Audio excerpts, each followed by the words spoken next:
Com a proteção de Deus, declaro aberta a sessão de hoje. Existe a presença de Dr. Fernando, procurador de Justiça, que estará conosco durante a sessão. E a presença dos juízes convocados, doutora Marta e doutor Eduardo, para os processos com ampliação de quórum. Em face da presença dos juízes convocados, nós vamos priorizar esses julgamentos, esses processos que precisam da presença dos dois colegas convocados.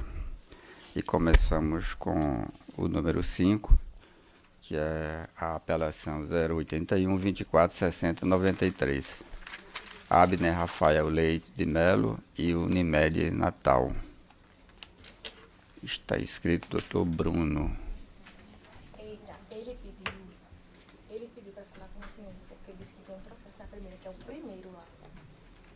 Aí ele pediu se o senhor puder esperar ele voltar, ele chega já já.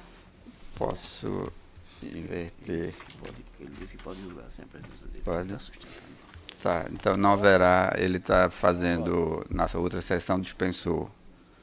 Só os registros, os processos já constam os votos de todos, e o resultado é pelo desprovimento do recurso por maioria. O próximo é o 10, apelação 089 31 56 43, Arthur Matias Capistrano e Unimed Natal. Também o Dr. Bruno é o advogado que pede sustentação oral.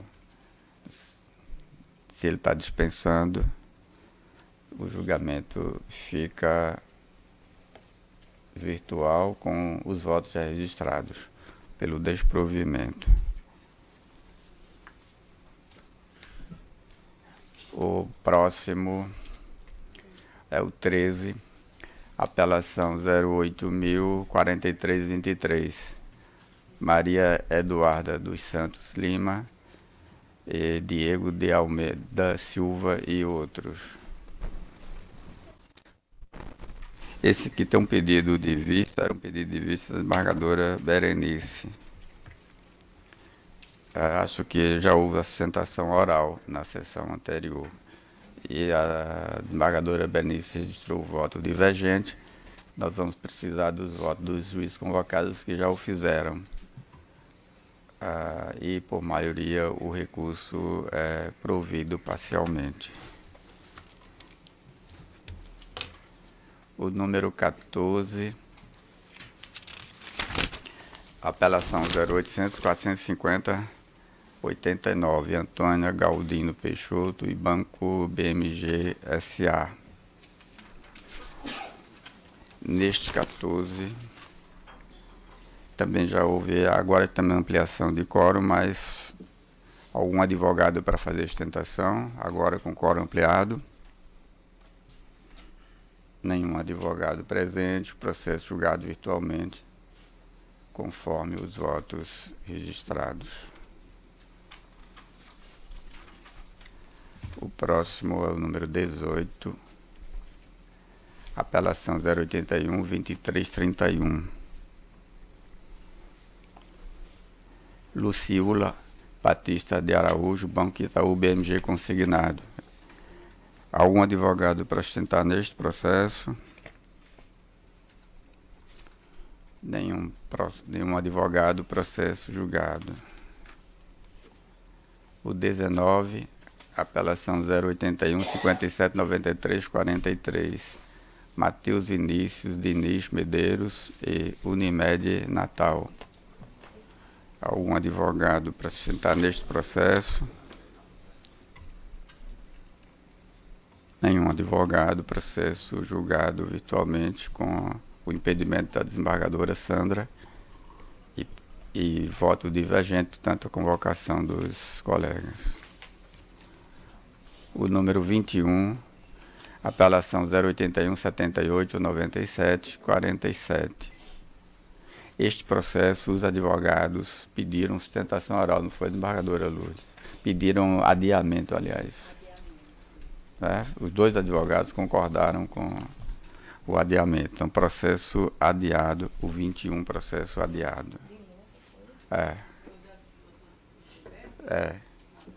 Ele e o doutor Renato se entenderam porque a mãe de Lindenberg está em situação de saúde complicada em Caicó e aí o doutor Renato concordou com o adiamento também. Ela está aqui? Tá. O próximo é o 24. Apelação 085, 97, 85, 93. Colmeia Rota do Sol Residência, Empreendimentos Imobiliário Limitada, Pedro Cícero de Paula. Algum advogado para sustentar? Nenhum advogado, processo julgado.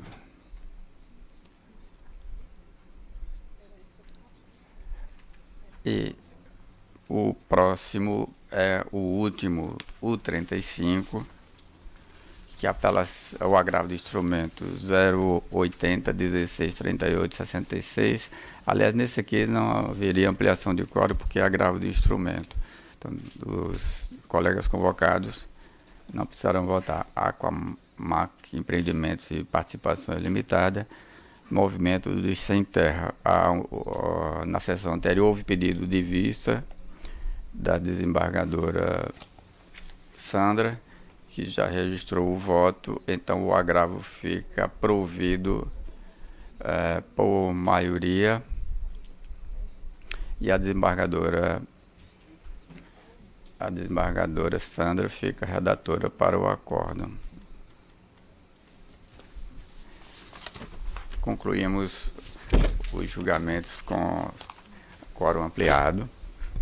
Agradecemos a presença de ambos. Sabemos que Vossa Excelência agradeço tem outra também, colocação. Muito obrigado. Ótimo.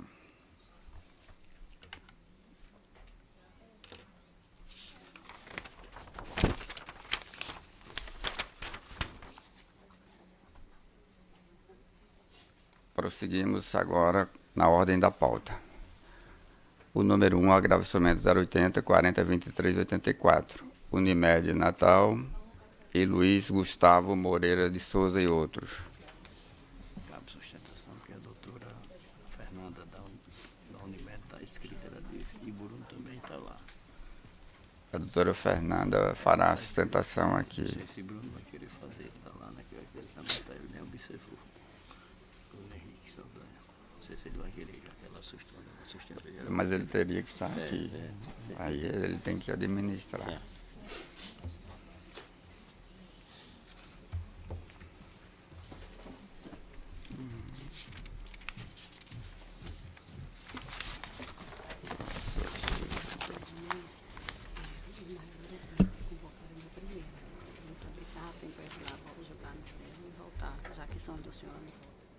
Ferido, quando a gente terminar, lá espera.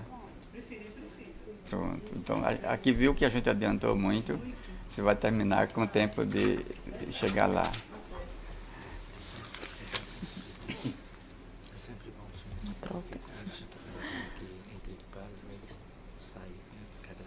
Tá. Podemos? Pode começar. Tá. Muito bom dia. Cumprimento a todos os excelentíssimos julgadores. Cumprimento o excelentíssimo desembargador presidente da nossa sessão, desembargador Ibanez Monteiro, excelentíssima senhora desembargadora, doutora Lourdes. Cumprimento ainda a excelentíssima desembargadora Berenice Capuchu, a doutora Sandra Elali. Cumprimento ainda o representante do Ministério Público, bem como aos advogados aqui presentes e os serventuários desta casa. Inevitável começar a minha primeira sustentação oral aqui na segunda Câmara, após a partida do desembargador Vigílio, e não sentir falta da sua presença. Sempre a sua existência sempre se fará necessária e sempre fará sentido a sua ausência. Como disse o desembargador na primeira sessão, muito embora após a partida do desembargador Vigílio, fomos agraciados com a chegada da doutora Sandra Elali, né? Uma mulher julgadora que faz história no Poder Judiciário do Rio Grande do Norte, seja bem-vinda. Mas não posso deixar de registrar a saudade que sentimos do desembargador Vigílio, professor, uma pessoa muito querida por todos nós. Bom, excelências, a respeito do recurso de agravo de instrumento em que a Unimed Natal é parte, a Unimed Natal é parte agravante, tratamos aqui de um beneficiário que, na ação originária, apresentou sua prescrição de tratamento multidisciplinar para o tratamento do transtorno do espectro do autismo, qual foi diagnosticado. O beneficiário reside na comarca de Apodi, do estado do Rio Grande do Norte, e, em razão disso, requereu do Poder Judiciário que a Unimed Natal fosse obrigada a custear um tratamento multidisciplinar fora da rede credenciada no município de Apodi. Conforme demonstramos nos autos, excelências, a Unimed Natal possui rede credenciada, apta e disponível ao tratamento do beneficiário na região limítrofe, conforme determina a Resolução Normativa 566 da ANS 2022, né, e conforme determinação da Lei 9656 de 98, no seu artigo 12º, inciso 6º, é obrigatoriedade de custeio do plano de saúde do tratamento dentro da rede credenciada, só podendo, então, se mitigar essa obrigatoriedade de custeio dentro da rede em dois aspectos: ou quando o plano não possui uma rede credenciada apta ao tratamento do beneficiário, ou mesmo quando, em caráter de urgência ou emergência, o plano não pode atender ao beneficiário, né? Então, excelências, como trouxemos aos senhores, a rede disponível pelo plano de saúde está apta ao atendimento, não havendo, portanto, razão para os senhores julgadores deferirem um pedido, no sentido de manter uma decisão que deferia um pedido que determina que a Unimed custeie um tratamento fora da rede disponibilizada. Como os senhores muito bem sabem, estamos tratando de um plano de saúde, não de um seguro-saúde. Então, nele, o beneficiário necessariamente precisa se adaptar à rede credenciada disponibilizada pelo plano. Então, senhores, requerendo dos julgadores a reforma da decisão proferida em primeiro grau e o provimento das razões do recurso da Unimed Natal, é aqui a nossa manifestação nessa tribuna. Obrigada pela oportunidade do debate.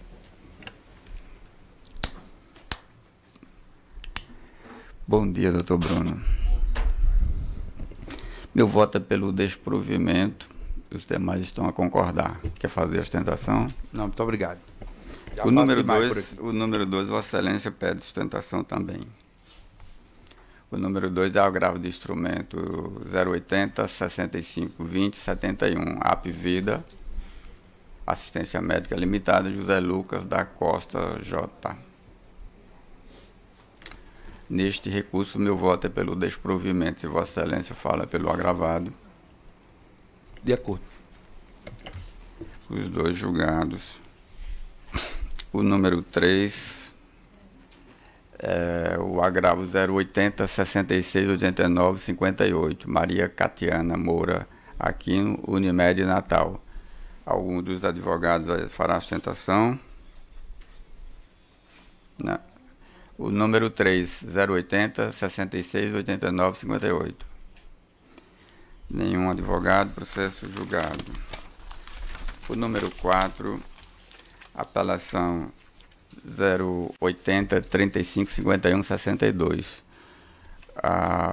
O agravante pede para retirar o processo de pauta, porque há uma conexão com outros dois processos que não estão em pauta. Fui verificar, os outros dois processos não estão em pauta, nem nas próximas pautas, e tem como parte Alain Vieira de Queiroz contra o mesmo condomínio,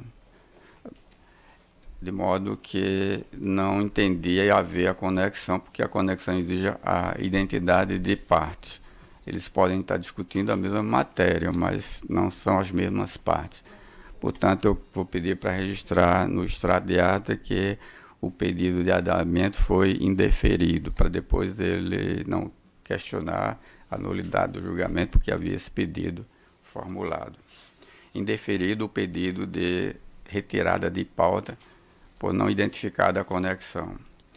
E indago agora se tem algum advogado para fazer sustentação oral no processo número 4. O inscrito era Dr. Francisco Marcos, que não foi o que pediu a conexão, a retirada de pauta. Então, processo julgado virtualmente.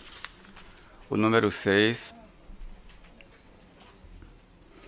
apelação 081 38 64 72, Manuel Otônio de Araújo Lima Neto, Valdemar Araújo Leite Filho.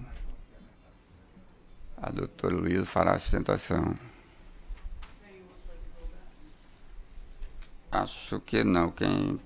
Só o pedido dela que consta aqui, doutora Sandra.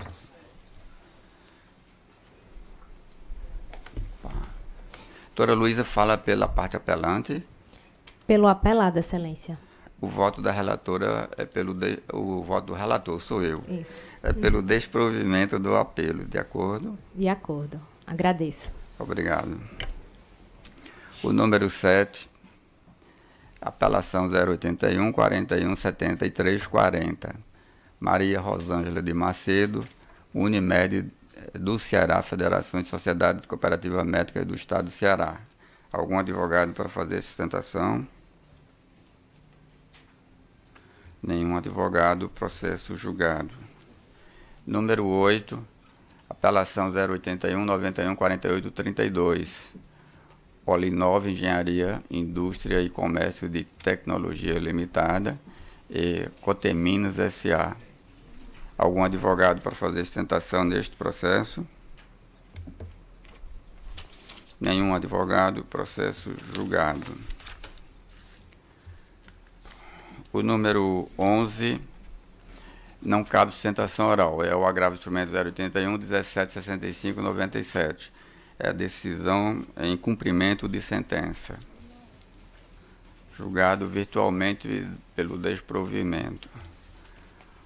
O número 12, agravo de instrumento 081 60 58 13, Vinícius Cavalcante Rebouças e Unimed Natal.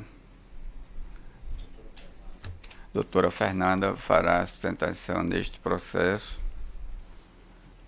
Tem o impedimento da desembargadora Sandra.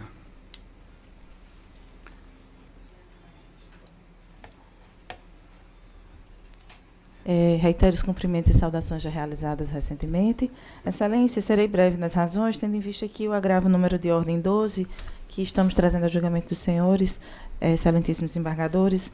Ele trata a respeito do mesmo assunto em que acabei de defender aqui na tribuna. Tratamento fora da rede credenciada, tratamento multidisciplinar para o transtorno do espectro do autismo, em que a parte está requerendo dos senhores julgadores que seja determinada a obrigação de custeio fora da rede credenciada. Então, o embasamento legal e jurisprudencial é o mesmo e o pedido é exatamente o mesmo, para que seja determinada a obrigação de custeio por parte da operadora de saúde dentro da rede credenciada, que é a sua obrigação legal e contratual. Então, nesse sentido. O voto da relatora pelo provimento parcial, permitindo o reembolso dos valores praticados pela rede credenciada.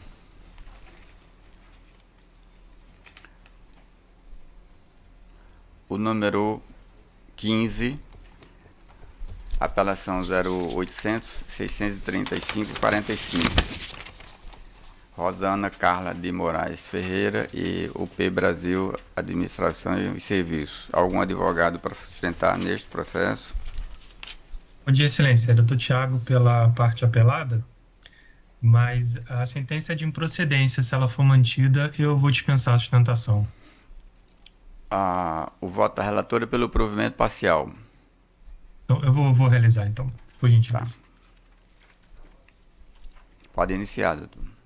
Obrigado, Excelência. Bom, excelentíssimo desembargador presidente, excelentíssimos desembargadores que compõem essa coluna segunda Câmara Civil, representantes do Ministério Público, Defensoria Pública, prezados colegas.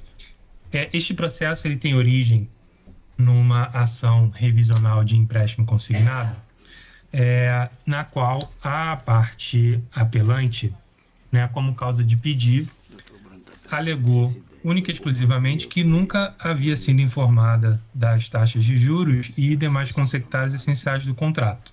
Com base, né, nessa alegação, pleiteou a revisão do contrato, especialmente a cláusula que previa a capitalização mensal dos juros remuneratórios e a própria revisão desses juros, pois entendeu que, por estarem fixados acima da média de mercado, deveriam ser considerados abusivos e, por isso, ter o limitador com base nessa média.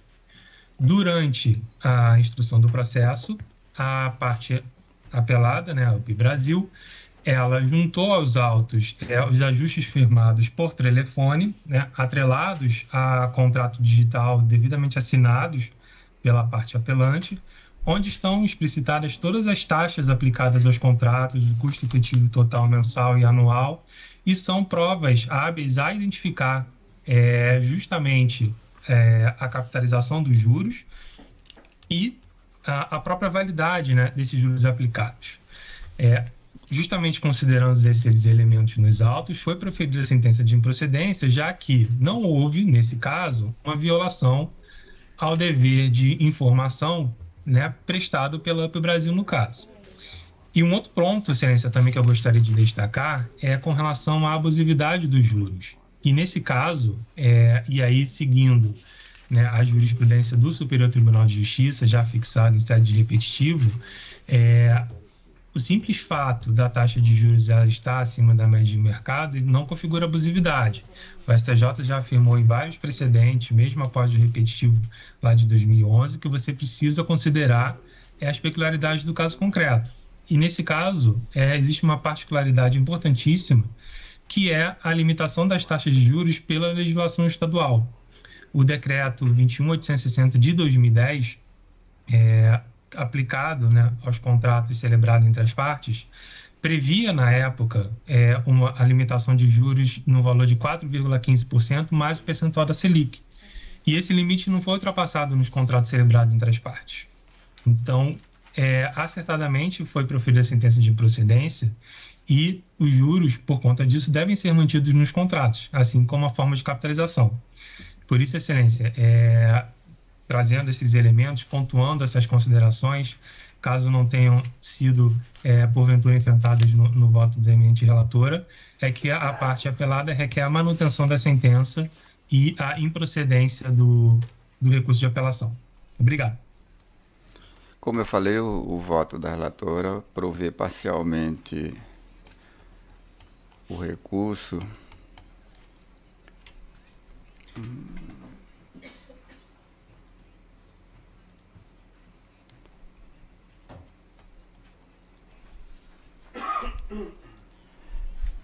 Para reconhecer a validade da capitalização de juros apenas nas contratações 1, 2, 3 e 4, que tem os números. Vossa Excelência irá ver quando tiver acesso ao acordo. E excluir a capitalização de juros quanto aos demais contratos. Então, o provimento parcial foi nesta direção, senhor. Perfeito, Excelência. Agradeço. Ok. O número 16 é a apelação 080 62 76 87. Andressa Adriana Cavalcante Moraes e outros. Edgar Araújo de Lima Oliveira. Algum advogado para sustentar neste processo? Nenhum advogado. Processo julgado virtualmente. Número 17. Apelação 080 73 97 77. Heitor Fernandes Silva Fernandes, Humana Assistência Médica Limitada. Doutor Bruno fala pela parte apelante. Tem até 15 minutos, doutor. Excelentíssimo senhor desembargador presidente, desembargador Ibanez, demais desembargadores que compõem essa egrégia corte, ilustre representante do Ministério Público, demais serventuários de justiça, meus nobres colegas advogados. Senhor presidente, eu serei breve, pois a apelação ela diz respeito tão somente aos honorários advocatícios sucumbenciais que foram arbitrados em sentença. E aí eu trago como exemplo o processo número 10, que eu era advogado, que a parte perdeu o processo, estava pedido habeas em ambiente natural, foi condenada pelo juiz a pagar R$6.000 de honorários advocatícios. Nós apelamos pedindo que fosse obedecida a ordem de preferência do Código de Processo Civil e o recurso foi desprovido. Nesse mesmo sentido, eu penso e clamo que seja provida a minha apelação, porque o juiz deu uma condenação de R$500 em honorários advocatícios, obedecendo tão somente o valor da causa. Conforme o STJ já pacificou, os honorários advocatícios sucumbenciais eles devem incidir quando se discute tratamento médico sobre a obrigação de fazer e a obrigação de pagar.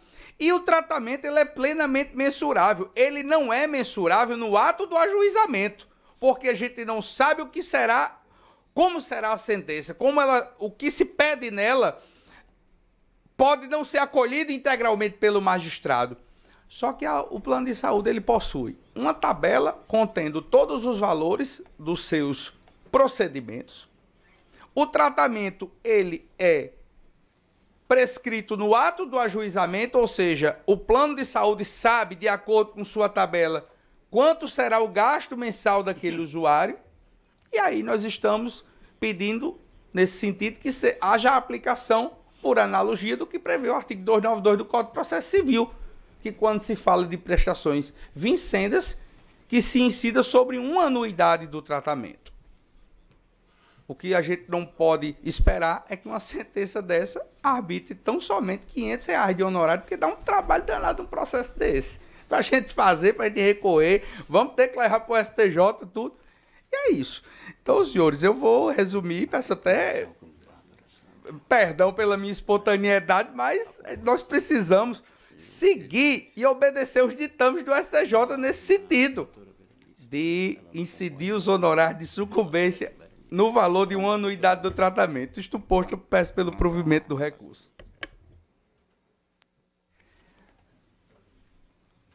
Doutor Bruno, o voto da relatora pelo desprovimento faz uma correção de valor de base de cálculo para R$10.000.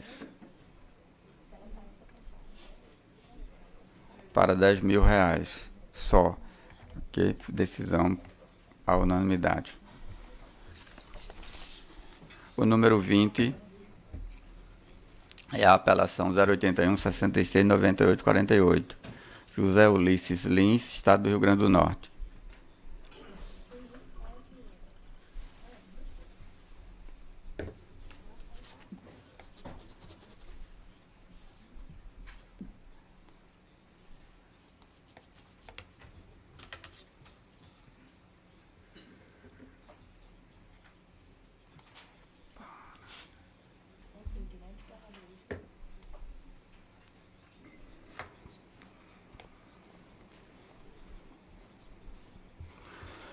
Doutor, como é o nome de Vossa Excelência, doutor? Doutor Nicolas. Doutor Nicolas. Nicolas Galvão.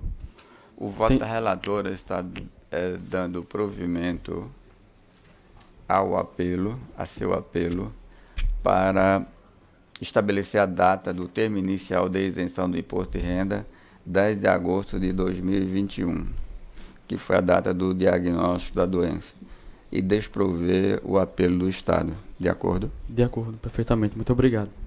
Decisão à unanimidade. O número 22 é a apelação 083-18-29-63. Lucrécia Maria Ferreira da Cruz Medeiro e UP Brasil Administração e Serviços Limitada. Algum advogado para sustentar neste processo? Sim, excelência. Doutor Tiago, pela UP Brasil.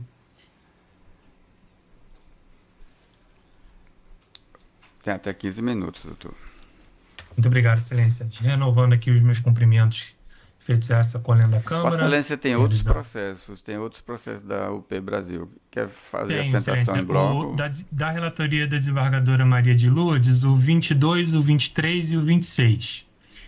Se Vossa Excelência permitir, os outros desembargadores também, para esses três processos, eu posso fazer uma sustentação conjunta para adiantar os trabalhos da Câmara. Pode ser, doutor, pode fazer conjuntamente. Perfeito, agradeço. Vossa Excelência, renovando então os cumprimentos. Nos dois primeiros casos, o 22 e o 23, eu só queria chamar a atenção, né, para uma particularidade, e aí já renovando as questões trazidas na sustentação anterior sobre o entendimento, né, do STJ com relação à capitalização e juros abusivos e aplicação de taxa média de mercado, é que esses dois casos, a particularidade diz respeito justamente ao entendimento do juiz Acô, que acertadamente ele manteve a capitalização, tá, dos contratos celebrados entre as partes e que, no caso dos autos, estão lastreados pelos contratos digitais e pelas cédulas de crédito bancário, mas afastou os juros de todos esses contratos, pois ele entendeu, e aí eu peço pena para abrir aspas, que juros acima de 4% seriam abusivos. Contudo, e aí com todas as vênias, né, ao juiz Acô, não é possível considerar uma taxa acima de 4% abusiva, porque justamente existe um decreto estadual que, de 2010, 21.860, que regulamenta todos os empréstimos consignados dos servidores do Estado do Rio Grande do Norte, e que esse decreto, que são aplicáveis aos contratos celebrados entre as partes, já que vigente à época, previa justamente um limite de 4,15% mais a Selic. E esse limite foi observado em todos os contratos celebrados pela UP e pela a parte apelada. Então, com todas as vênias, se você tem uma norma legal que institui esse limite, não pode a sentença considerar que as taxas aplicadas observando esse decreto sejam abusivas. Por isso, Excelência, esse acredito que seja o ponto fulcral aqui desses três casos, e a UP Brasil requer o provimento da apelação justamente para reformar parcialmente a sentença nesse ponto, mantendo os juros pactuados entre as partes e pedir também o desprovimento da apelação do consumidor. A sustentação é basicamente isso, Excelência, só para trazer esse ponto e trazer ao debate da Câmara justamente essa limitação da norma estadual de regência. Eu agradeço a palavra. Processo de número 22, o voto da relatora dá provimento parcial aos dois recursos para determinar a restituição em dobro dos valores cobrados indevidamente pela apelada, acrescidos de correção monetária e juros de mora de 1%, fixada a apreciação a partir do método de cálculo devido pelos juros. Vossa Excelência irá ver em todos os três processos julgados em conjunto o voto da relatora pelo provimento parcial. E aí, quando da publicação do acordo, Vossa Excelência terá acesso para ver os detalhes da parcialidade do julgamento.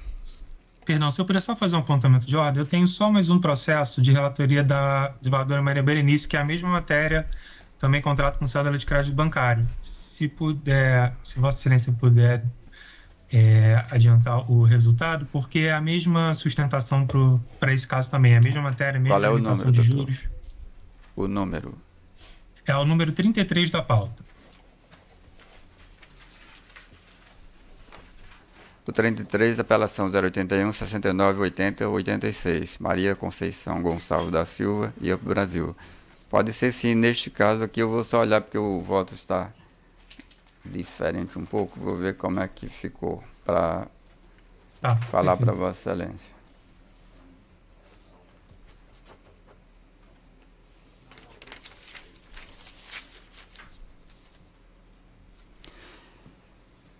A relatora vota pelo desprovimento do recurso da parte ré, dando parcial provimento da parte autora para determinar a repetição dobrada do indébito, mantidos os demais termos da sentença. No 33. Ok? Eu agradeço, e só deixar um agradecimento também à desembargadora Maria de Lute, que foram alguns despachos realizados aí nas últimas semanas. Agradeço a disponibilidade e a recepção sempre com cordialidade. Obrigado. Obrigado, doutor. O próximo é o 25.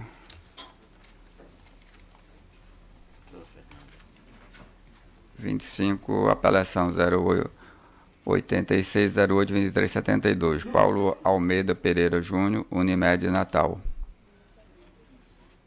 Doutora Fernanda. Muito bem. Na apelação número de ordem 25, Excelências, primeiramente, reitero os cumprimentos já esposados aos senhores julgadores e a todos os presentes.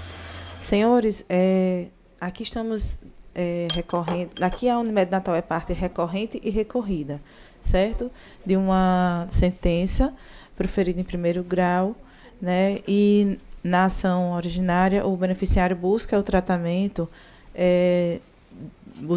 fora da rede credenciada em razão de transtornos de ordem psiquiátricas, né? O beneficiário alega ser portador de síndrome, transtorno de ansiedade generalizado e fazer uso de substâncias de drogas, de uso de produtos químicos, né, de drogas, e em razão disso, em um surto psicótico que teve, buscou então amparo na rede, diz ter buscado amparo na rede credenciada da Unimed Natal. Conforme demonstrado nos autos, excelências, a Unimed Natal, ela ofertou ao beneficiário atendimento de urgência, tanto na Clínica Santa Maria, quanto no Hospital Heitor Carrilho. Direcionou o beneficiário para esses hospitais, para essas unidades, né? E o beneficiário, por entender que a rede não estava apta o suficiente, não estava adequada o suficiente ao tratamento, buscou então o tratamento junto à Clínica Caminho de Luz, né? E entendendo que a rede credenciada disponibilizada para o tratamento do beneficiário não seria adequada ao tratamento daquelas patologias diagnosticadas, ela busca, então, que a Unimed seja obrigada a custear o tratamento nessa clínica Caminho de Luz e, além disso, requereu que fosse arbitrado a título de danos, um valor a título de danos morais pela reparação pelos danos que afirma ter sofrido. Questionou também ainda, excelências, a base de cálculos dos honorários de sucumbência no recurso de apelação e as nossas manifestações, tanto em sede de recurso de apelação como nas contrarrazões, no sentido de reiterar aos senhores o que trouxe momentos anteriores a respeito da rede credenciada, que também para o tratamento de problemas psiquiátricos, a Unimed disponibiliza, sim, a rede credenciada. Tanto é que ficou evidenciado. O que acontece é que o beneficiário entendeu que a rede credenciada não era suficientemente apta ou capaz de atender aquela necessidade específica. Então, optou realmente por escolher uma outra clínica e requereu que a Unimed fosse obrigada a custear. As razões são reiterativas diante do que já trouxe aqui nessa tribuna, e entendendo que a ação da Unimed Natal não revela nenhum tipo de conduta ilegal do ponto de vista ilícito, né, na medida que cumpre com sua obrigação contratual e legal, é aqui a nossa manifestação, para requerer o provimento das nossas razões de recurso e o desprovimento das razões da parte. Com relação à base de cálculo de honorários de sucumbência, a parte requereu que fosse arbitrado também em cima da obrigação de fazer. Ocorre que, como o próprio beneficiário coloca nas suas razões, o tratamento para a patologia ele é contínuo. Ele não se exaure ali naquela prestação do serviço da clínica, né? Então, é de difícil mensuração na medida em que esse tratamento irá se prolongar ao longo dos anos. Então, requeremos dos senhores julgadores que a base de cálculo para fixar os honorários de sucumbência da parte adversa seja exclusivamente o valor da condenação extrapatrimonial. Então, aqui a nossa manifestação e, como sempre, agradeço a oportunidade do debate. Vossa Excelência está inscrita para o 27 também, não está? Estou. 27. Eu vou proclamar o resultado, Vossa Excelência já fez, eu vou proclamar o resultado desse, e aí Vossa Excelência permanece por fazer no 27. O voto da relatora é pelo provimento parcial do recurso para fixar o valor do dano moral em 5.000, desprover ao aumento dos honorários e desprover o recurso da Unimed. Certo. Muito bem. 27, que é o agravo de instrumento 0800, 175,89, Unimed e Luane Karen de Faria Silva Oliveira. Isso. Esse, Vossa Excelência, a Unimed é agravante. Agravante, exatamente. Pode iniciar. Obrigada. Excelências, no agravo número de ordem 27, em que a Unimed Natal é parte agravante, estamos requerendo dos senhores a reforma da decisão de primeiro grau que determinou que a Unimed fosse obrigada a custear, em sede de liminar, cirurgias ditas pela parte como cirurgias reparadoras. No entanto, revelamos nos autos, senhores julgadores, que as cirurgias elas não possuem caráter reparador, né? Elas possuem caráter estético e pela própria natureza do procedimento que está sendo requerido, não é obrigatoriedade de custeio do plano de saúde. Mas isso, assim, excelências, como coloquei nas nossas razões, e inclusive a motivação do nosso pedido de efeito suspensivo para o recurso, foi a nossa motivação, é que, de acordo com o julgamento... Licença, eu acho que a decisão nossa, ela é a favor da Unimed. Eu evoluí. Em algum sentido aí. Foi? Foi. Mas está desprovendo o recurso da Unimed? Vamos ver, deixa eu evoluir o meu sentido de não vislumbrar a urgência na realização dos procedimentos cirúrgicos solicitados, motivo pelo qual deve o presente recurso ser provido para reformar. Então o acórdão precisa ser... Está errado. Alterado. Está igual aos anteriores. Né? Tá bom, faremos. Então. Obrigada, excelência. Bom dia. Tá. Haveria aí... Vossa Excelência alterou o voto e faltou alterar a emenda, o acordo. Tá bom. Muito bem. Faremos. Muito obrigada, então. Bom dia. Obrigada Bom dia. pela oportunidade.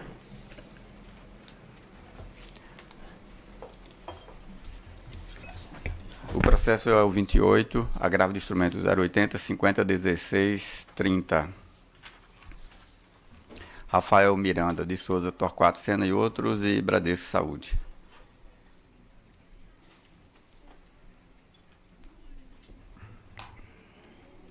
Doutor Bruno tem até 15 minutos. Excelentíssimo senhor desembargador presidente, renovo os votos e os cumprimentos às demais integrantes desta corte. Senhor presidente, senhora relatora, o caso trazido a julgamento de vossas excelências possui algumas peculiaridades que precisam ser levadas em consideração. Juíza Sandra Lali, desde o dia que nós entramos no curso de Direito, nós aprendemos que a Constituição Federal ela deve ser privilegiada acima de qualquer outro direito, sobretudo num direito contratual. E aí eu vou explicar a vossas excelências por quê. Essa criança, diagnosticada com autismo,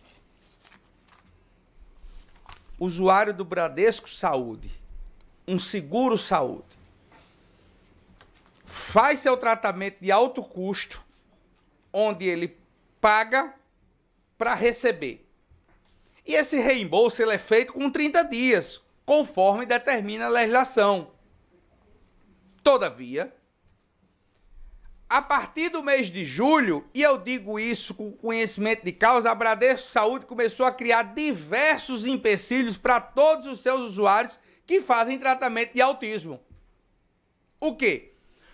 Quando o pedido do reembolso estava no 29º dia, ou seja, há apenas 24 horas de chegar no limite do 30º dia, a Bradesco despachava o processo pedindo outro documento. E mais outro. E não menos importante dizer, pedia documento que já tinha sido apresentado. Nessa brincadeira, o reembolso de julho foi pago com 60 dias. E aí começou a bola de neve. Pedia reembolso, o Bradesco não pagava, o pai fazia um empréstimo para quitar com a clínica. Afinal de contas, a clínica tinha prestado o serviço. Até que chegou o momento que o pai nem tinha mais limite para fazer empréstimo e nem tinha como pagar e nem a Bradesco reembolsava o valor do tratamento. O que gerou um débito em novembro, dezembro de 2023 e janeiro de 2024. Para que vossas excelências tenham uma real noção do atraso do pagamento, o pagamento de outubro foi feito no final de fevereiro. E aí é onde chega o cerne, nós chegamos ao cerne da questão. Um dos requisitos, desembargadora Maria de Lourdes, para o reembolso, desembargadora Berenice, não é o comprovante, a prova do tratamento. Não é o comprovante da dívida, ou seja, não é a nota fiscal, não é a folha de frequência, é a comprovação do desembolso do valor. Mas como é que o pai ia comprovar o desembolso do valor se acumulou 3 meses sem o Bradesco pagar? Então, nós estaríamos aqui diante de sentenciar a criança não fazer mais seu tratamento. A única obrigação que ele teria a partir desse momento era simplesmente, mensalmente, pagar a seguro-saúde, a Bradesco. Afinal de contas, ele não iria poder utilizar. A Bradesco não possui rede credenciada. Todo o tratamento ele é feito no sistema do reembolso. E aí está a razão da judicialização. Nós pedimos que o reembolso fosse feito mediante a comprovação de quê? Do débito existente com a nota fiscal faturada e das frequências, e não do desembolso. Ah, mas está no contrato. Não estamos aqui para dizer que não está. Mas até que ponto nós estamos diante de uma abusividade contratual, diante da hipossuficiência do consumidor? E aí é onde eu trago a minha fala inicial. Qual direito deve ser privilegiado? O direito contratual, protegido pelo Código de Defesa do Consumidor, ou o direito à saúde da criança, o princípio da dignidade da pessoa humana? Porque, repita-se, a criança está sem um tratamento adequado porque ficou com uma dívida de 3 meses de tratamento, quase 60 mil reais, que a família não pediu para receber 60 mil do plano. Pediu para comprovar a efetiva prestação dos serviços com a nota fiscal do faturamento, com as folhas de frequência, apenas abstendo-se de enviar o comprovante do desembolso. Porque chega a ser uma arbitrariedade um dos documentos de você se exigir seja o comprovante do desembolso e não da prestação de serviço. Salientando-se que, a partir do primeiro pagamento, para a família pagar o segundo, precisava receber o primeiro desembargadora. E o atraso se deu exclusivamente, como está comprovado nos autos, por culpa exclusiva da operadora de saúde. Não foi a família do agravante que deu causa. Não foi a família do agravante que deixou de enviar os documentos, apenas ou por desorganização administrativa ou por pura má-fé. E isso não se trata de teoria da conspiração, não, porque nós que estamos aí no dia a dia desses planos de saúde, só o que vemos é isso, má-fé de operadora de saúde. 29º dia, manda pedir um documento que já estava incluído no pedido do reembolso.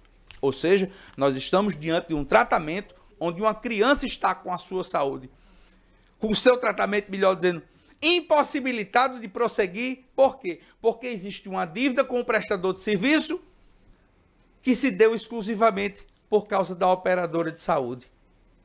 E o agravante não está pedindo para receber nenhum valor adiantado, não. Ele está pedindo apenas para fazer a solicitação do reembolso com a dispensa do comprovante do desembolso, mas apresentando folha de frequência, nota fiscal do prestador e todos os demais documentos inerentes ao pedido trazido a conhecimento de Vossa Excelência. Diante do exposto, eu suplico a Vossa Excelência pelo conhecimento e provimento do agravo para oportunizar a essa criança a ter uma continuidade do seu tratamento. É o que se espera. O voto da relatora é pelo desprovimento, com a concordância da desembargadora Sandra e minha divergência. Voto pelo provimento do agravo. Decisão por maioria. Desprovido. Número 30. Apelação 010, 11, 49 e 96. Maria Tereza Lopes Rodrigues, Fabiano Carvalho de Lucena e outros.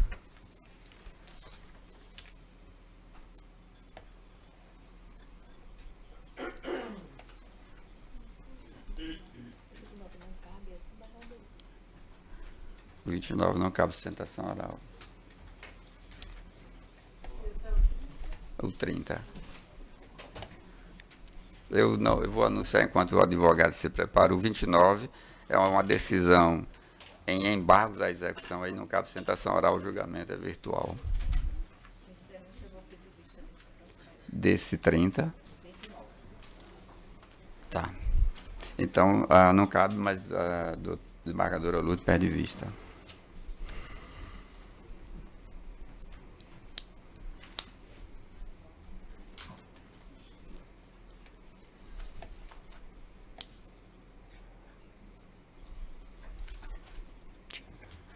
Pode começar, doutor. Obrigado, Vossa Excelência fala pela parte Eu apelante. falo pelo apelado, Fabiano Carvalho de Lucena.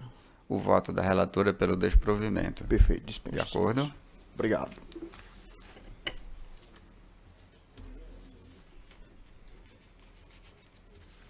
Número 31.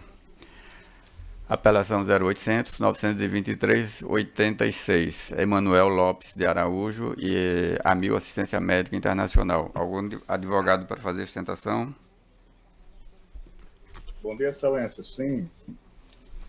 Emanuel Lopes, estou presente.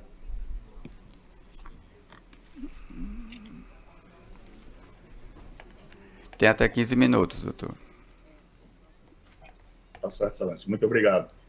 Inicialmente, saúdo os integrantes desta distinta Câmara, o representante ministerial, os demais colegas advogados e serventuários da Justiça. Excelências, eu atuo em causa própria neste processo, submeti-me a uma cirurgia ocular e, após a cirurgia, fiquei acometido de alguns problemas nos olhos. Eu só notei o problema após a cirurgia. Fui a vários médicos, dentre os quais Renato Holder, Jean Talvani e Ciro Bezerra, e todos constataram um ressecamento ocular. É tanto que ainda hoje uso um colírio chamado Iabac para ressecamento ocular. Entretanto, além do ressecamento, fui acometido de outros problemas que foram constatados pelo doutor Ciro Bezerra, dentre os quais fotopsias, imagens fantasmas, glare noturno, baixa visual secundário, ablação descentrada nasalmente em ambos os olhos. O laudo do doutor Ciro Bezerra, diga-se de passagem, consta nos autos do processo, como também os laudos dos doutores Jean Talvani e Renato Holder, informando que houve o ressecamento ocular. Eu fui várias vezes à cidade de Natal, porque eu resido em Caicó, Rio Grande do Norte. Fui várias vezes à cidade de Natal para me consultar e tentar descobrir sobre esses problemas oculares. Então, quais são os motivos, na minha concepção, para a reforma da decisão? Em primeiro lugar, Excelências, eu entendo que foi comprovado o dano, o nexo causal e a conduta, que foi a cirurgia.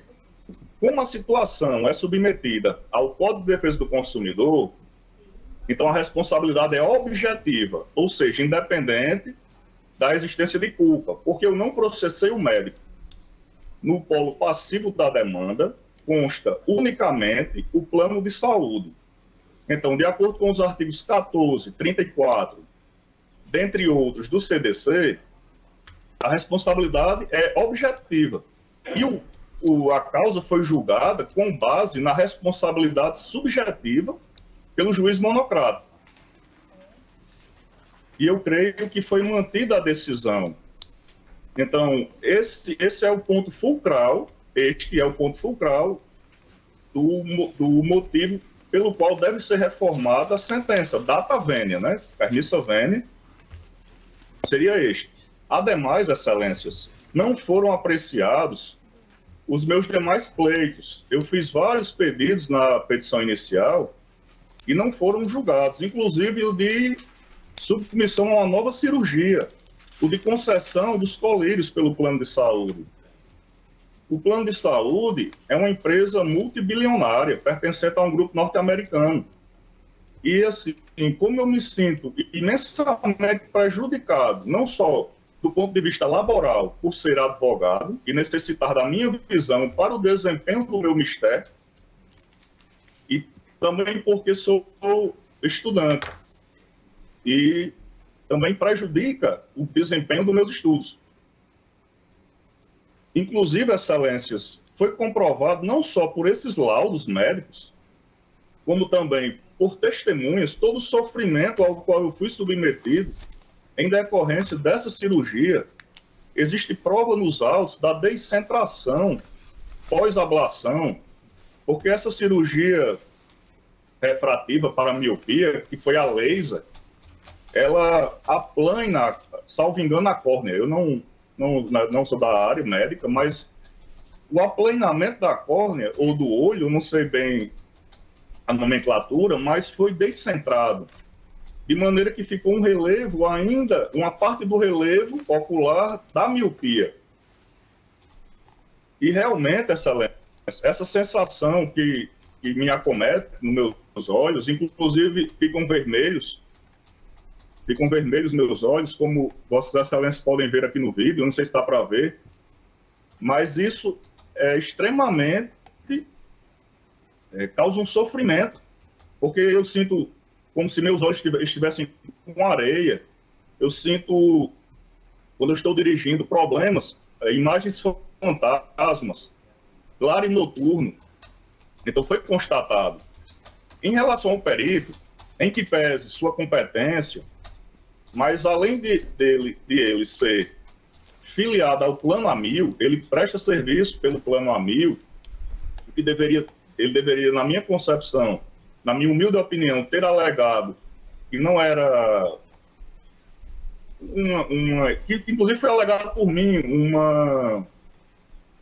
que não seria imparcial. E também, excelência, ele não tinha os equipamentos que o doutor Ciro utilizou para constatar o problema. Teve um dos instrumentos de exames que ele não dispunha na clínica onde prestou o serviço. Prestou o MUNOS, né, de perito. Então, recapitulando, além da responsabilidade para o caso ser objetiva e não subjetiva, conforme foi julgado, o julgamento com base numa teoria que não é aplicável, pelo fato de eu me enquadrar na condição de consumidor e de a parte demandada se enquadrar na condição de fornecedora de produtos e serviços, com base nos primeiros artigos do Código de Defesa do Consumidor, ligando do primeiro ao terceiro. Além disso, o artigo 14, o artigo 34 e outros artigos do CDC falam que a responsabilidade do fornecedor, pessoa jurídica, é objetiva, e a do... Se eu estivesse processando o médico, eu teria que comprovar a culpa. Seria responsabilidade subjetiva. Mas como eu processei unicamente o plano de saúde, então a responsabilidade para o caso é estritamente objetiva. Não, prescinde-se do elemento culpa, da análise da culpa. Ademais, os demais pleitos não foram apreciados, devidamente apreciados, permissa vênia, e não foi também apreciada os outros meios probantes, as outras provas produzidas não foram devidamente apreciadas, também data vênia, pelo juiz Acor, de maneira que se baseou unicamente no laudo pericial. E o próprio laudo pericial, excelências, contém algumas contradições. E eu aleguei em um dos meus pronunciamentos algumas contradições do laudo pericial. De maneira que eu rogo encarecidamente que haja a modificação, a reforma da sentença de primeiro grau, em decorrência de terem ocorrido tais permissa vênia equívocos do magistrado na análise do meritório, principalmente no que tange a esses argumentos, a esses fundamentos que eu falei anteriormente. E eu confesso, excelências, que é uma situação muito complicada, porque até mesmo eu tenho medo de me submeter a uma nova cirurgia, porque eu tenho receio de piorar, mas ao mesmo tempo, do jeito que está, me causa tanto sofrimento, tanta prejudicialidade no desempenho das minhas atividades de leitura, de direção, dentre outras, e eu fico entre a cruz e a espada. Eu quero fazer a cirurgia, a nova cirurgia para reparar, mas eu também tenho receio de piorar. Então, é uma situação complexa. E eu peço que Vossas Excelências também analisem sobre esse aspecto. O aspecto pessoal. Se puderem se colocar no meu lugar, ao julgar, se Vossas Excelências puderem sopesar isso, o tanto que a visão é importante para o ser humano, mesmo que não seja uma pessoa que estude, que leia, como também que o médico, se ele, embora não esteja sendo julgado, mas ele poderia, como a LASIK, que é uma cirurgia que causa mais danos no sentido de ressecamento, ele poderia ter escolhido outro método, que seria a PRK, que não foi nem sequer cogitada. Então, embora ele não esteja sendo julgado, e sim o plano de saúde, mas todos esses fundamentos, Excelência, podem ser devidamente sopesados e utilizados no decision, na tomada de decisão. E assim, quem sofreu os danos fui eu. O médico não sofreu danos. E o plano de saúde muito menos. Então eu peço encarecidamente que seja aplicada a teoria objetiva e não a subjetiva, porque em virtude do CDC, e também, Excelência, que sejam apreciados todos os pleitos contidos na inicial, que não foram apreciados devidamente, e que sejam sopesados os outros elementos probatórios constantes dos autos que não foram apreciados, porque a sentença, conforme já foi dito, repiso, né? Reitero que a sentença se baseou exclusivamente no laudo pericial, e existem opiniões de 3 médicos além do laudo pericial, que prescreveram colírios, mas apenas o doutor Ciro Bezerra teve a coragem de me revelar a verdade. E ele revelou tudo que eu sinto no laudo por ele apresentado. E eu louvo muito a atitude de tal médico, porque ele teve hombridade suficiente para reconhecer que na cirurgia houve problemas. Reconhecer não, para afirmar. Porque muitas vezes o corporativismo médico impede isso. Embora meu respeito aos médicos. Eu não estou aqui desrespeitando a classe médica, que é muito essencial, extremamente necessário. Mas ele foi o único que teve coragem de falar, de revelar o que realmente me acomete. Então, Excelência, eu agradeço pela atenção e solicito encarecidamente a reforma. Muitíssimo obrigado. O voto da relatora pelo desprovimento do apelo. Decisão unânime. O 32, apelação 081-09-29-35. Daniel Melo Mendes Gugel Fernandes e Estado do Rio Grande do Norte. Algum advogado para sustentar neste processo? Nenhum advogado presente. Julgamento virtual. 34. Apelação 083-49-25-96. Poliana Ferreira de Souza Gadelhas Simas Rosado e outros. E Jerônimo Laíre de Melo Rosado Neto. Vossa Excelência fala pela parte apelante. Isso. 34. Só um instante.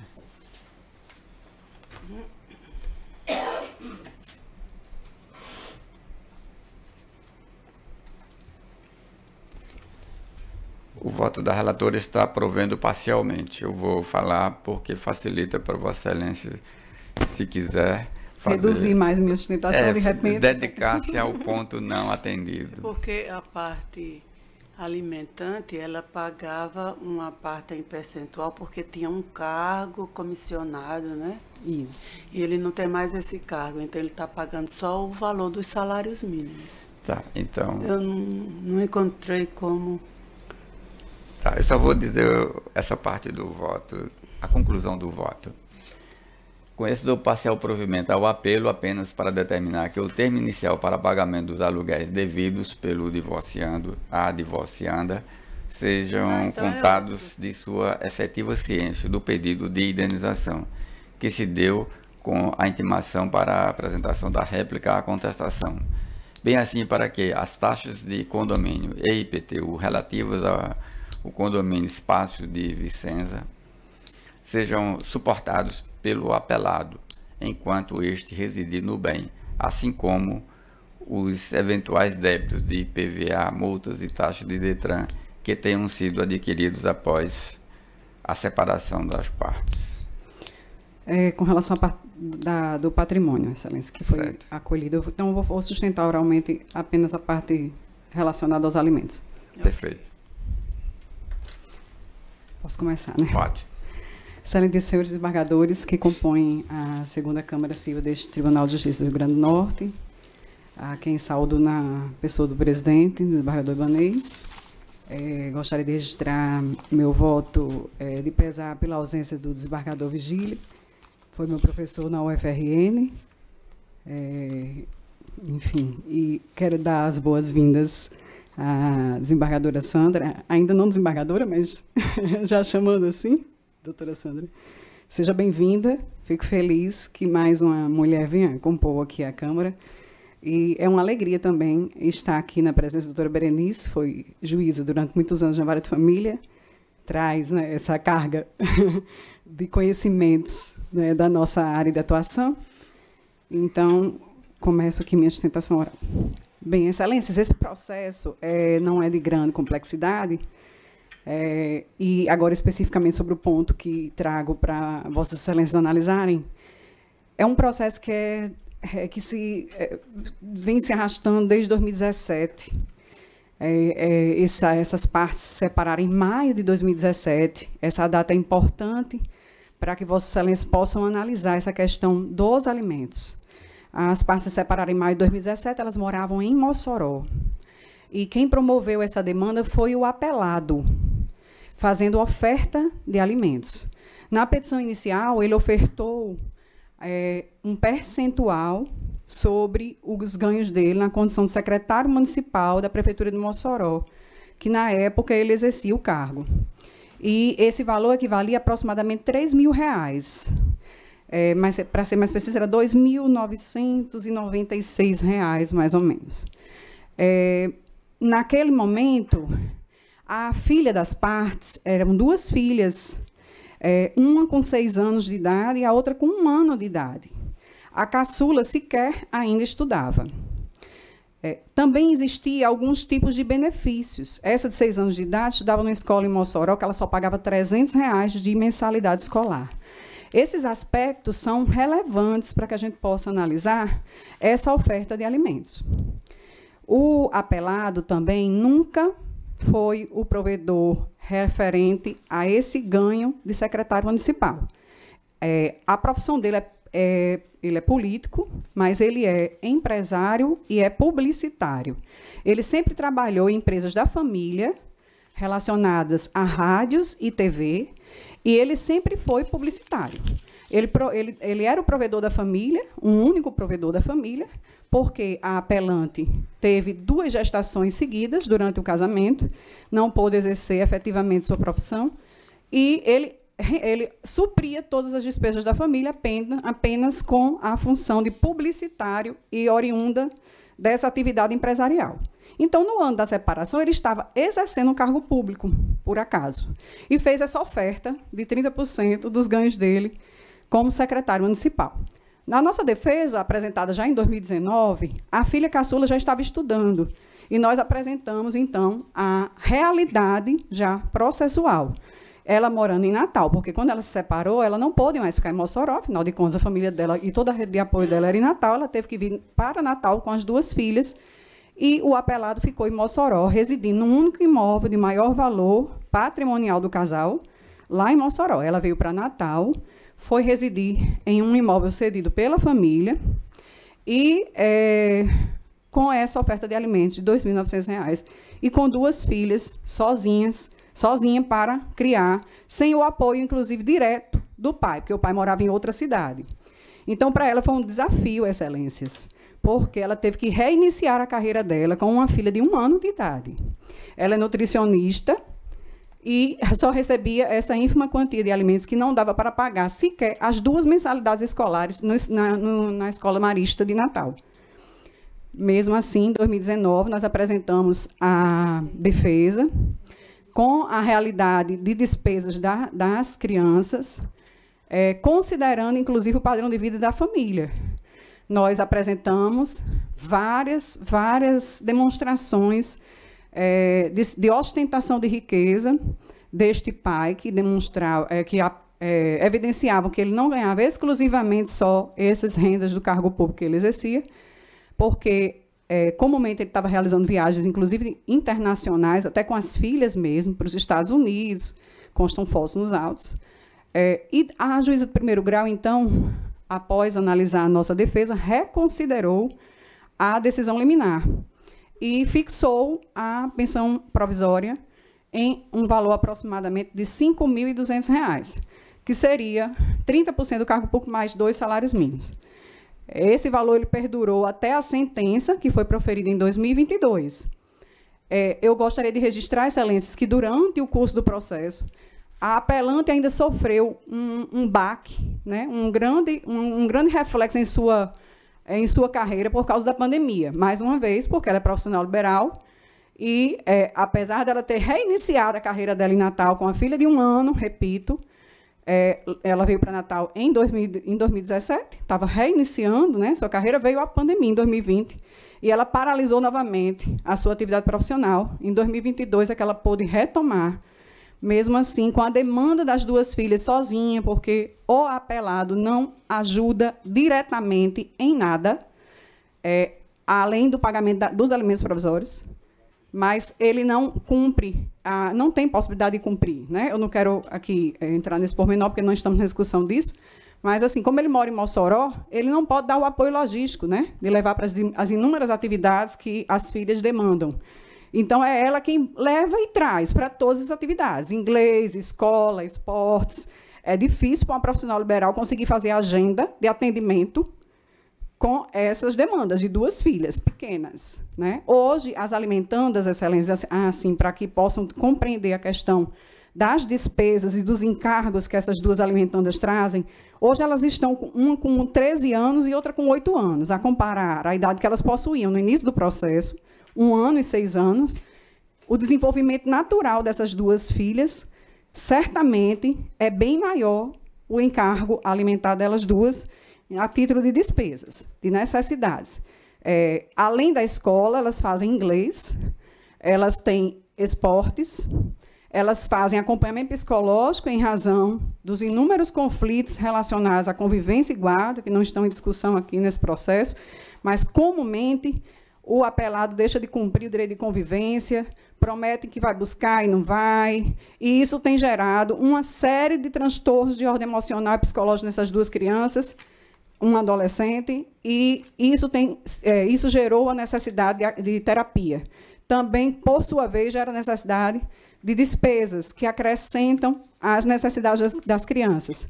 Então, psicólogo, a ausência de cumprimento do direito de convivência gera necessidade de contratação de folguista quando o apelado não vem a Natal buscar as crianças, porque a apelante precisa de uma pessoa para ajudá-la, auxiliá-la com as 2 crianças. E também há necessidade dela ter esse auxílio para poder ver se consegue desenvolver sua atividade profissional.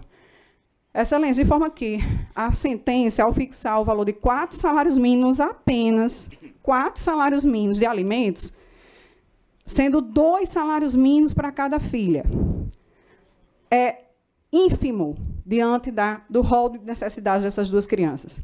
Esse valor, Excelências, é suficiente exclusivamente para o pagamento da mensalidade escolar do Marista e o plano de saúde. Só.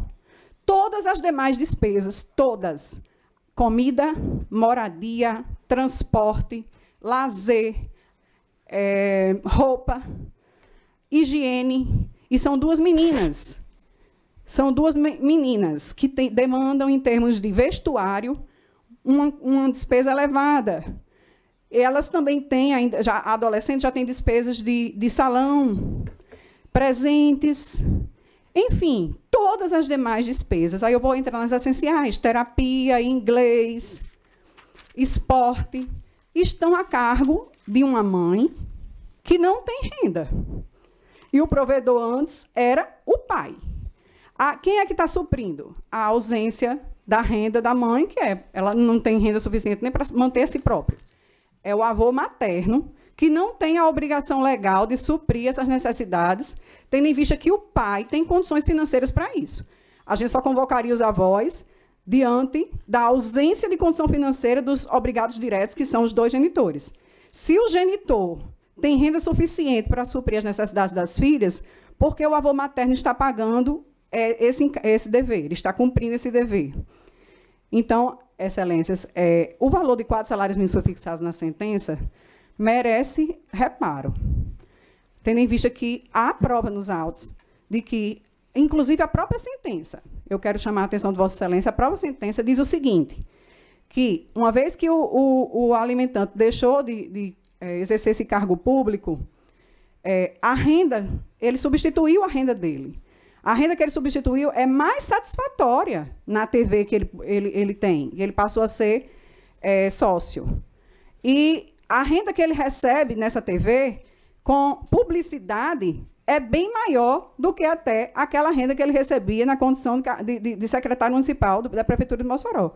Então, se ele aumentou a renda dele, por que os alimentos foram reduzidos na sentença? E não sequer mantidos, igual aos alimentos provisórios.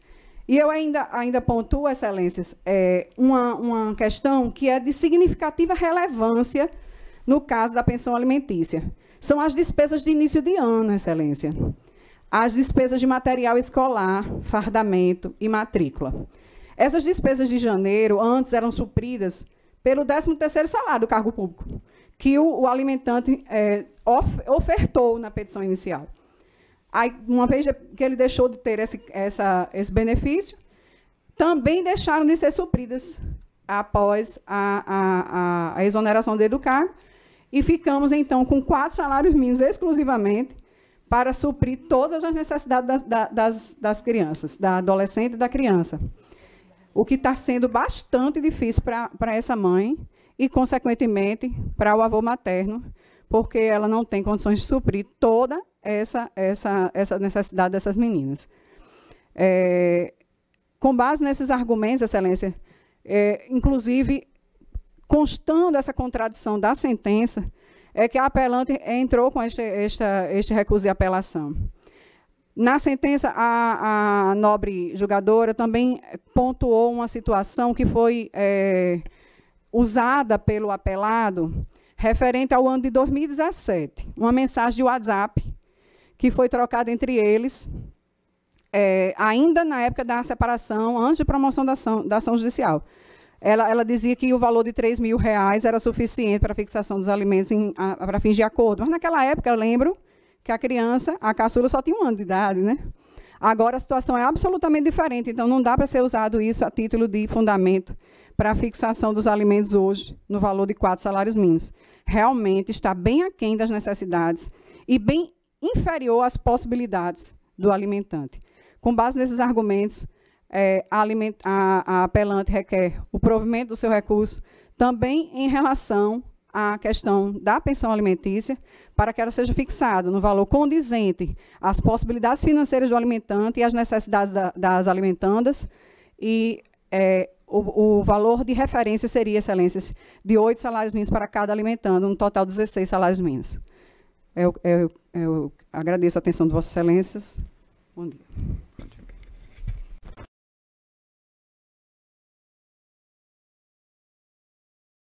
Sim, eu não sabia que Vossa Excelência estava inscrito. Estava, eu já tinha. Pode iniciar, então. Eu vou falar, serei breve também, vou me ater apenas aos salários mínimos, aos alimentos. Então, senhor presidente, senhoras desembargadoras, fico feliz da segunda Câmara Civil ser majoritariamente formada pelas mulheres. Majoritariamente formada pelas mulheres. Estamos a um passo do Tribunal Regional Eleitoral também ser formado majoritariamente por mulheres, vai depender da lista tríplice, e a doutora desembargadora Luz quem vai presidir as eleições. E eu desejo, desde logo, boa sorte, desembargadora. Bom, se tem dois advogados que não gostariam de estar aqui na tribuna, eu acredito, somos eu e a doutora Adriana. Porque nós tivemos muitas reuniões para tentar conciliar esse casal. Não foram poucas. Eu tenho a consciência de que, como advogado, tentei até o fim a conciliação das partes. Mas eu queria dizer aqui à Câmara uma coisa bem simples. Esses 4 salários mínimos, eles não foram fixados de acordo com a cabeça da juíza. A juíza sentenciante, ela não arbitrou, eu quero que sejam 4 salários mínimos. É preciso dizer que de toda essa história que foi contada aqui, o apelado não foi preso, mas foi determinada a sua prisão. Justamente porque ele não tinha mais capacidade financeira de pagar os alimentos que ele próprio tinha ofertado. E para não ser preso, ele teve que recorrer a um amigo, fez um empréstimo com um amigo em quase 48 meses, nem terminou de pagar ainda. Então hoje ele paga o empréstimo que ele fez a um amigo, porque foi determinada a sua prisão. Inclusive esta Câmara julgou aqui um agravo de instrumento, acho que há 60 dias, mantendo a decisão lá da comarca de Mossoró, que tinha fixado o valor do salário, que tinha fixado uma aplicação retroativa da súmula do STJ quando a sentença fixou o salário, os alimentos em 4 salários mínimos. Então, se ele não podia pagar e foi determinada a sua prisão, não houve alteração. A doutora não prova que a capacidade econômica dele mudou. Ao contrário.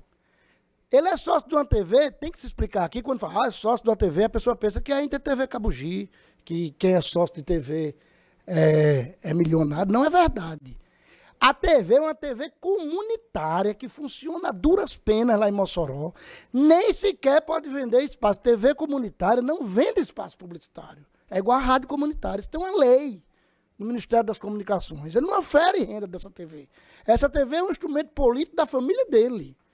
Ele vende, o serviço que ele vende é um serviço de publicidade complicadíssimo de receber dinheiro, e ele tem honrado quase 6 mil, 4 salários mínimos, excelências, hoje significa R$ 5.648, o que é muito pesado. Ele, para vir para Natal ver as filhas, muitas vezes tem usado aplicativo de carona.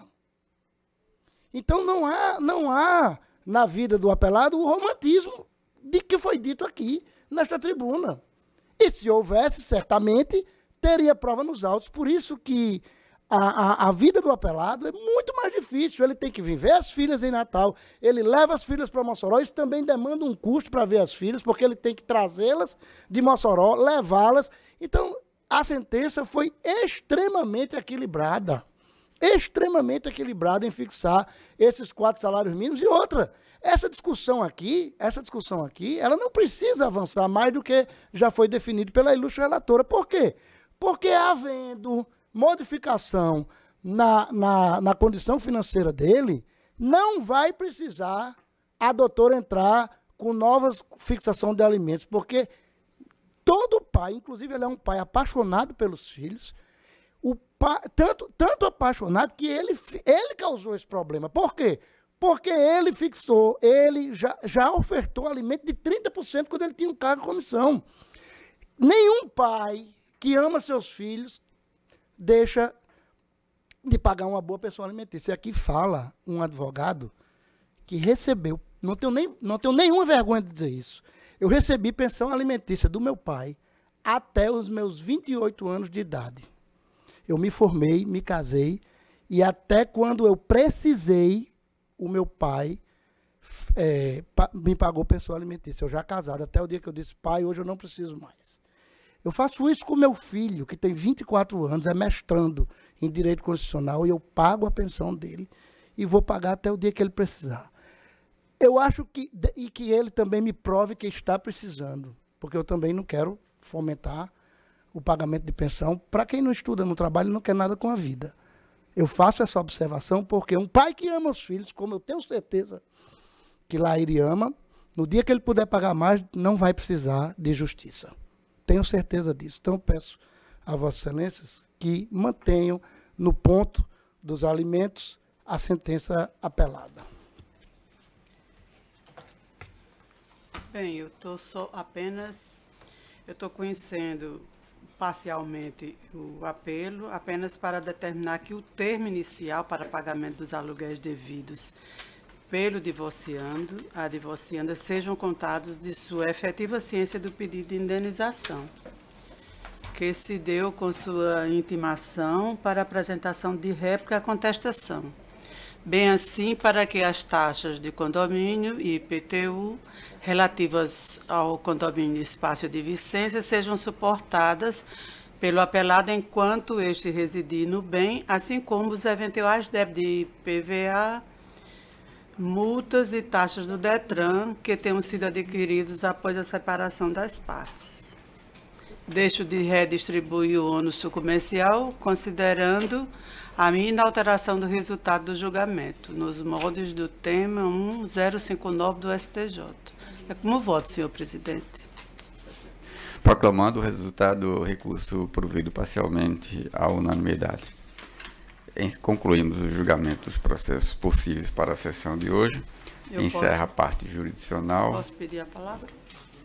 Já pedindo. Tá. É uma questão de ordem sobre um acórdão referente ao processo 0917 493 96.2022.8 da relatoria da desembargadora Lourdes, que eu fiquei como redatora do acordo. E verificando os registros do sistema, foi constatado que não corresponde ao meu voto. Não foi assim que eu queria votar e que ficou constando. A gente não sabe informar se foi falha do sistema ou se foi, no momento, um mal-entendido. E por isso eu peço a anulação desse julgamento.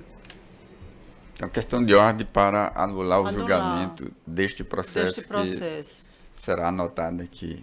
Porque inclusive eu acho que tem a relatoria do processo é desembargadora Lourdes. Então, com a anulação do julgamento, o processo retornará para a desembargadora Lourdes pautar novamente, e aí faremos o julgamento com o voto de Vossa Excelência da maneira que entender. Correto que eu digo. Sim, da maneira que Vossa Excelência entender. Eu queria avisar que tem um processo. Vamos, peraí, por ordem. Vamos votar a questão de ordem, aí depois você fala o outro assunto. De acordo, desembargador, que Vossa Excelência é a relatora. Todos de acordo, então a questão de ordem também voto, o processo, a questão de ordem acolhida. Esse processo, o desembargador Vigílio ficou como redator para o acordo. E aí o gabinete do desembargador Vigílio me contactou, não tem como mais. Ele está na caixa, ela devolveu. Não é isso que foi isso? Não, é outro. Não deu tempo de ele fazer o voto e assinar, né, como redator, que ele ficou, a relatora ficou vencida, não sei quem foi exatamente, e ele ficou como redator, mas ficou impossibilitado. Aí ela devolveu, está com a gente na nossa caixa para ser decidido o que vai ser feito. Então, acho que será essa questão de ordem é adequada para este processo?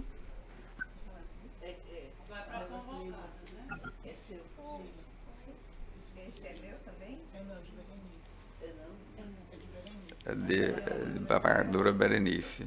A relatoria de desembargadora Berenice. O desembargador Vigílio ficou redator para o acórdão.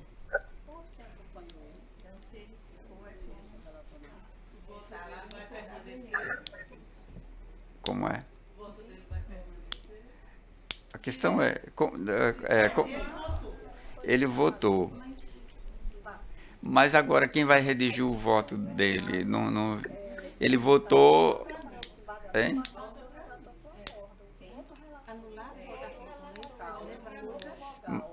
Tá, mas o voto dele diverge do seu. Então, eu estou aqui a pensar como fazer, porque seria, inicialmente, o voto dele prevaleceria. Mas quem vai redigir o voto? Tem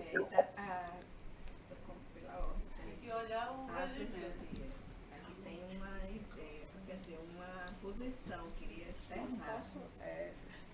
Desembargador, presidente, no caso, o desembargador Virgílio ele foi acompanhado por outros vogais. O outro poderia, no caso, passar a ser o redator, não ele, mas sim acompanhado ele na votação.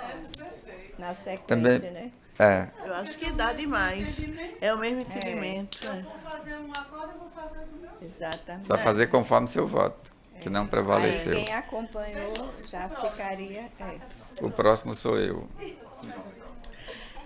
Senhor presidente, pela ordem eu posso me ausentar, porque já estamos esperando há um tempo. Assim, Então eu peço só licença. teríamos agora a parte administrativa. Vossa Eu não Excelência tenho tiver. nada Então, na parte administrativa e já faz bem uma hora que eles mandaram me chamar. tá. Obrigada. Então podemos resolver assim. Eu concordei com o voto do desembargador Virgílio. Eu fico o redator para a parte.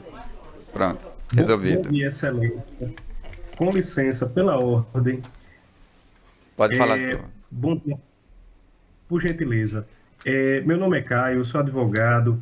Eu estive aguardando durante a sessão, porque eu, em tese, faria uma sustentação oral aqui nessa sessão de um processo que deveria ter sido julgado no dia 29 de julho.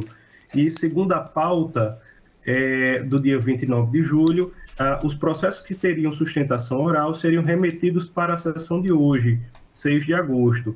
Me parece, então, que não haverá, mas a dúvida que fica esse processo ele será automaticamente levado à sessão posterior ou haverá intimação? Preciso saber do número. Perfeito. É o 080 2301 hífen 22.2022. Bom, iremos verificar, porque ele não está na pauta de hoje. Se, de Isso, fato, justamente. O pedido... Mas na pauta que ficou no sistema tem lá os processos que seriam, a sustentação oral seriam remetidos para hoje. Mas tudo bem, eu aguardarei uma intimação ou estarei aqui na próxima sessão. Muito obrigado. Só um instantinho, doutor. Deixa eu ver se eu consigo uma informação rápida para lhe passar. Perfeito. Tá. Vossa Excelência diz que o processo entrou na pauta dia 29 de julho. Isso. Só que aí, como era apenas votação no sistema, quem tinha sustentação oral ficaria já automaticamente... Não, o processo do dia 29, ele estava na pauta, ele é de relatoria do desembargador Virgílio. Esse processo foi retirado de pauta, ele não entrou na pauta de hoje porque não houve tempo, que vai mudar a relatoria para a desembargadora Sandra. Então, seu processo virá em sessão posterior, quando ela colocar em pauta. Ok, então, perfeito. Esclarecido? Agradeço. Bom dia, bom trabalho. Obrigado. Agora sim, encerrada a sessão jurisdicional, iniciamos a administrativa e começo com a congratulação à senhora Grace do Couto Moura, esposa do desembargador Amauri, que aniversariará no dia 10 de agosto próximo. Ainda congratulações para o desembargador Armando da Costa Ferreira, cujo aniversário se dará no dia 13 de agosto. Tem uma menção aqui, mas a pessoa homenageada aqui vai escolher como fazer essa congratulações, desembargadora Lourdes. É para a desembargadora Berenice, mas o aniversário dela é no dia 19. No dia 19 eu estarei de férias, Vossa Excelência irá presidir a sessão. Então, Vossa Excelência fará a congratulação, prefere a congratulações antecipada, com essa antecedência toda, ou Vossa Excelência propôs a desembargadora Berenice? A sessão presencial é no terça, no dia 20. Eu acho tão não tem problema de ser no dia posterior. É só congratulações. Só... A sessão dela é no dia posterior, a não ser que ela nem queira vir aqui no dia 20, que é a sessão presencial. Dia 20 é presencial. Venho e vocês não tocam no assunto. Então a gente faz agora? Não, por favor. Faça agora porque ela não pode fugir do assunto, né? Tá bom. Então, feita aí Eu a vou aceitar congratulação. para não ter no dia. O bom é no dia. Então, no dia fica só ficamos eu, a desembargadora Berenice E Sandra. A sessão, a primeira sessão puramente feminina. Ainda bem que eu não estou no seu lugar, para não ir para o lugar dele. Tá. Vem pra cá. Ele aguardava seu retorno. Quantos dias, Virgílio? Você Só vai 10 dias porque foi o que Vossa Excelência autorizou. Exatamente. Eu não estou gostando dessas férias longas, não. Vamos deixar para depois? Hein? Vamos deixar para depois? Eu sou obrigado a Quando você usufruir a voltar, férias. Hein? O quê? Quando você voltar, aí a gente faz um bolinho. Eu garanto. Não, sim, a comemoração, mas a sessão desembargadora Lourdes Mais pode rapidinho, presidir. viu, Lourdes? Tá. Desembargadora Lourdes, tem alguma proposição? Eu só tinha estas. Nenhuma proposição, mas me gostar das que foram aqui manifestadas. Também. Pela presidência. Pela presidência, o aniversário de Grace e de Armando. E Armando. Ótimo. Agradecendo a todos, declaro encerrada a sessão de hoje. Excelência. Diz. Eu. Fale. Aqui, eu fico pensando que era ouvindo pelo microfone. Não, gostaria só de também deixar registrado aqui. Primeiro me associar, não é, as congratulações, em especial ao aniversário da desembargadora Berenice, né, desejando a ela muita saúde, sobretudo, aí nesse novo ciclo, né, e muita paz. Agradecer também o acolhimento de sempre aqui nesta corte, né, e registrar também a minha primeira sessão aqui, né, depois da partida do nosso querido Virgílio, registrar aqui o meu voto de pesar, né, foi uma partida repentina, né, que deixou a todos nós consternados. Eu que tinha uma relação muito boa, porque trabalhei com ele em Macaíba muitos anos, ainda como juiz. Aí depois nos reencontramos aqui, para mim foi um choque muito grande, né? Mas são os desígnios da vida e a gente tem que aceitar e se conformar e ter a certeza de que o que ele plantou aqui certamente receberá recompensa, né? Para aqueles que têm fé, para aqueles que acreditam num ser superior, ele certamente vai receber a acolhida e vai descansar em paz. Então, agradecer e dizer que é sempre uma honra, né, estar aqui nessa segunda Câmara Civil. Muito obrigado, presidente.